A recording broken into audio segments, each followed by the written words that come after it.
Hello everyone, आज आषाढ special रेसिपीमध्ये आज आपण गोड पुऱ्या करणार आहोत। तर पुऱ्या बघितल्यावर तुम्हाला वाटत असेल की एवढ्या टम्म कशा फुगल्या, तर हेच सिक्रेट आहे आजच्या रेसिपीचं की एवढ्या टम्म फुगलेल्या पुऱ्या कशा बनवायच्या। हे पीठ मळताना मी काय काय त्याच्यामध्ये साहित्य घातलं आहे हे सगळं आजच्या व्हिडिओमध्ये मी दाखवणार आहे। त्यासाठी व्हिडिओ हा शेवटपर्यंत बघा।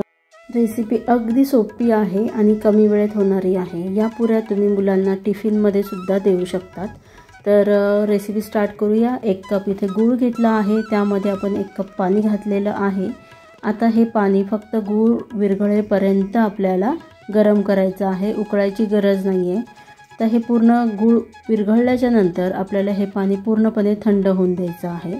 तर आता इथे सुरुवातीला मी 2 कप गव्हाचं पीठ घेत आहे।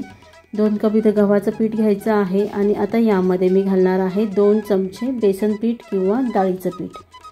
2 चमचे डाळीचं पीठ घातलं आहे। यानंतर यामध्ये 2 चमचे रवा घालायचा आहे। रवा हा बारीक रवा वापरायचा आहे।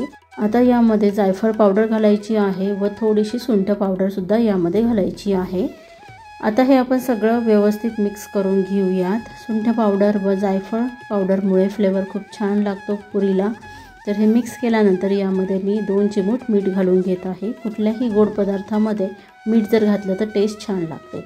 आता जे आपण गुळाचं पाणी घेतलेलं होतं तर ते थंड झालेलं आहे आणि हे संपूर्ण पाणी आपण या पिठामध्ये घालून घेऊया। तर इथं मी 2 कप गव्हाचं पीठ घेतलं होतं, 2 चमचे बेसन पीठ व 2 चमचे बारीक रवा घेतला होता। तर आता हे आपण थोडंसं मिक्स करून घेऊया।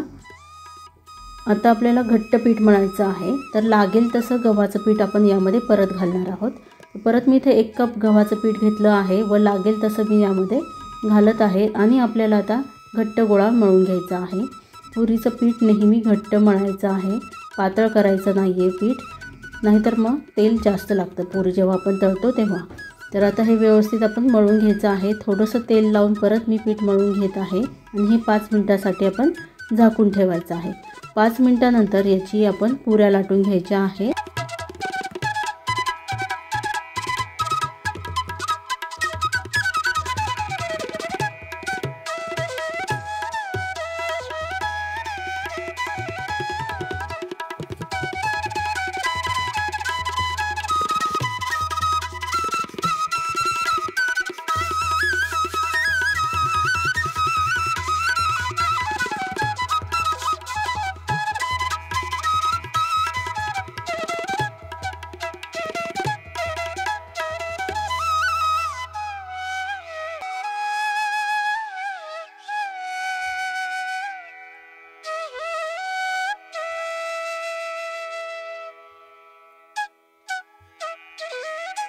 पुऱ्या लाटून झालेल्या आहेत। आता आपण सगळ्या पुऱ्या तळून घेऊया।